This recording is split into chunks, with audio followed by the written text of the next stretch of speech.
Sinibak sa pwesto ang pinuno ng SAF o ng Special Action Force matapos mamatayan ang elite force na ito ng PNP ng 44 na miyembro sa madugong engkwentro sa Mamasapano, Maguindanao noong linggo. Bumuo na ng Board of Inquiry na mag-iimbestiga kung bakit nagsagawa ng operasyon ng PNP SAF sa teritoryo ng MILF o ng Moro Islamic Liberation Front nang walang koordinasyon at kung sino ang nag-utos ng operasyon. Samantala, ang malaking tanong din ngayon ay kung patay na ba o buhay pa ang dayuhang teroristang target ng operasyon ng PNP SAF. Ang sabi kahapon ni PNP OIC Chief Leonardo Espina, may bangkay na nakita na posibleng kay Zulkifli Binhir alias Marwan ng terrorist group na Jamaya Islamia, bagamat hindi pa raw ito beripikado. Pero ayon sa impormasyong nakuha ng GMA News, hindi raw si Marwan ang nasa larawan ng bangkay na ipinakita sa gobyerno. Live mula sa Cotabato City, may exclusive report si Jiggy Manica. Jiggy? Ma'am Jess, ito nga kinukwento ng isang source ng GMA News dahil nung maganap ang mismong engkwentro sa pagitan ng SAF, mga miyembro ng BIFF at MILF, may dalawang alalay na kasama itong si Marwan at ito'y mga pawang Indonesian din. Pero ang sinasabi ng source ay hindi si Marwan ang napatay kundi itong isa sa mga Indonesian na kanila ding pinangalanan. Narito po aking report. Itong larawang ibinigay kay DILG Secretary Marrojas para patunayang napatay na umano ang teroristang si Zulkifli Binhir alias Marwan mula sa grupong Jamaya Islamia na konektado sa Al-Qaeda. Si Marwan ang tinutugis ng PNP SAF sa Mamasapano, Maguindanao noong linggo. Isang engkwentrong ikinamatay ng 44 na highly trained na mga pulis. Pero ayon sa mapapagkatiwalaang source ng GMA News, ang lalaki na sa larawan ay hindi si Marwan kundi isa sa dalawang Indonesian na nagsisilbing alalay ni Marwan. Dagdag pa ng aming source, nakatakas si Marwan at ang isa pang most wanted na si Basit Usman. Inihayag ng gobyerno sa media ang impormasyong posibleng namatay si Marwan tulad ng nasa larawan. Pero hindi pa raw nila ito kayang kumpirmahin sa ngayon. Hindi rin kasi madaling tugisin si Marwan na malapalos kung tumakas sa mga otoridad. Pebrero taong 2012, ipinagmalaki ng Armed Forces of the Philippines o AFP na napatay nila si Marwan sa isang airstrike sa Sulu. Pero nung nakarang taon, pinawi ng AFP ang nauna nilang binalita at sinabing buhay pa si Marwan at nasa Central Mindanao lang. Malaysian si Marwan at isa sa pinakamataas na leader ng Jamaya Islamia. Isa siyang explosives at demolitions expert na umano'y nasa likod ng pambobomba sa Bali, Indonesia noong 2002 kung saan higit 200 katao ang namatay. Ang nangyari sa Mamasapano ay isa sa pinakamadugong engkwentrong kinasangkutan ng ating security forces. Isang operasyon na wala raw go signal ng PNP maging ng DILG. Did Napeñas, the SAF chief, cleared with you the operation in any of the two of you? No. Bukod riyan, isang kasunduan daw ang nilabag ng operasyon. Sa ilalim kasi ng umiiral na ceasefire sa pagitan ng gobyerno at ng MILF. Dapat laging magpapasabi ang pwersa ng gobyerno sa tuwing papasok sa teritoryo ng MILF. Yung pagbibigay katarungan, pagbibigay hustisya ay sa dalawang paraan. Una, yung pagpa-file ng kaso doon sa mga pumatay dito sa ating mga SAF heroes. Kabahagi na ron kung mayroong mga lapses na panagutin kung sino mga dapat na managot kung mayroong ang laps. Habang iniimbestigahan ang nangyari, sinibak sa pwesto ang direktor ng PNP SAF na si Direktor Getulio Napeñas. Blanco rin kasi ngayon ang OIC ng PNP kung kanino ipinaalam ang operasyon. Sir, sino po yung nag-go signal? Up to what point? Kasama nga po yan doon sa itatanong namin sa Board of Inquiry. As I said, it didn't reach us. Sir, yung ground commander po doon sa operations? Very much, thank you very much po. No, I think I've answered your question. We have to excuse ourselves now.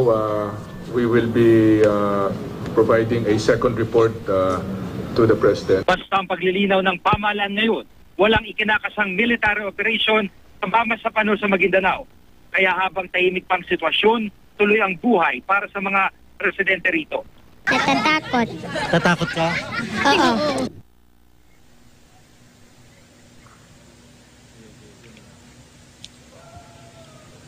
At Ma'am Jess, karamihan nga sa mga residente dito sa barangay Tukan na Lipaw ay natatakot lalo na tuwing gabi.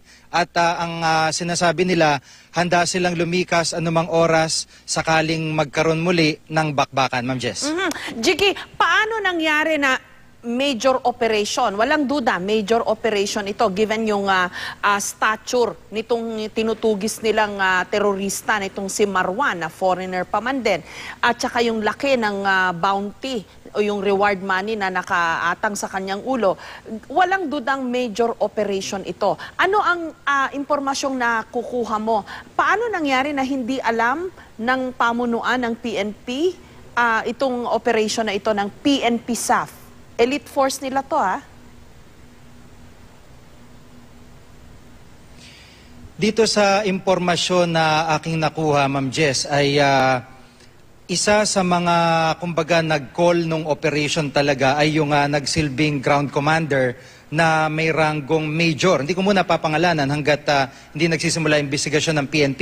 Pero lumalabas na itong major na ito ay pinayuhan din ng kanyang mga kasamahan na nakasama niya sa operasyon sa iba't ibang bahagi ng Mindanao na maaring may mabangga nga silang kampo ng MILF, lalo't Central Mindanao ito ay maaring may malaking kampo dito, partikular itong 105th Command o yung kampo ng MILF. Pero maaring dahil din sa laki ng operasyon at kumbaga yung maaring output na kaya nilang dalhin dahil kampante sila, dahil isa nga sa nasa frontline ng operasyon ay yung tinatawag na Seaborn, yung highly specialized team na tinatago pa ito ng SAF actually, sa ilalim ito ng SAF, ay itong pinauna nila at ito nga kinukwento ng mga ilang miyembro ng BIFF na nakausap natin na ito yung unang naubos talaga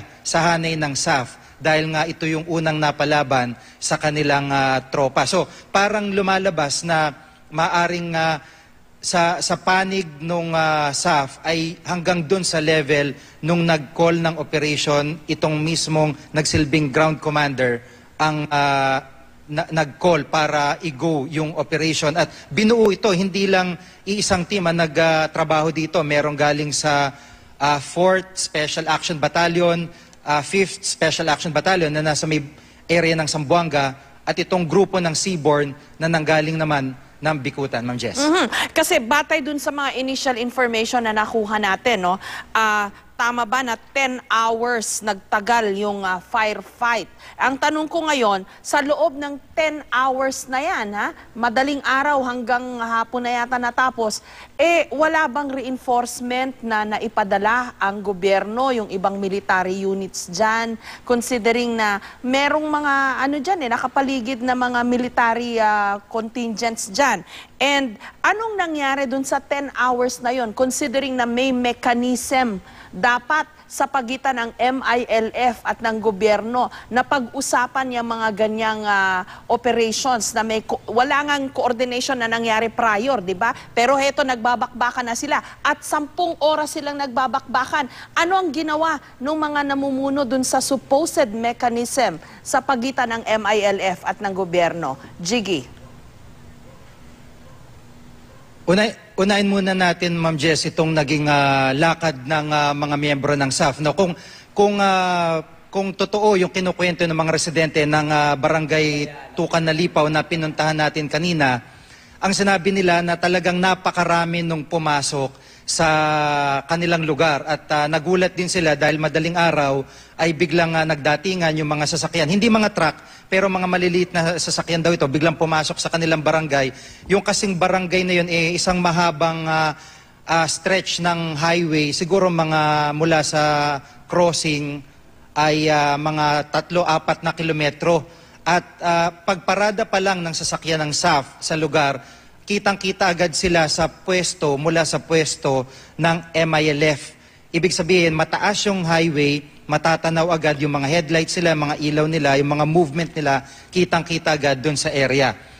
Ang sinasabi ng mga residente, madaling araw pa lang, bandang alas 4, nagsimula ang barilan na tumagal hanggang alas 6 ng gabi kinabukasan. At sa mga panahong iyon, yung mga miyembro ng SAF na pumarada doon sa highway na iyon, ay yung iba nagkubli doon sa kanilang mga bahay at nandun sa kaliwang side ng highway habang napapalaban yung kanilang mga kasamaan sa kanang bahagi ng mga maisan, nung kabila ng ilog at yung tinatawag na killing zone.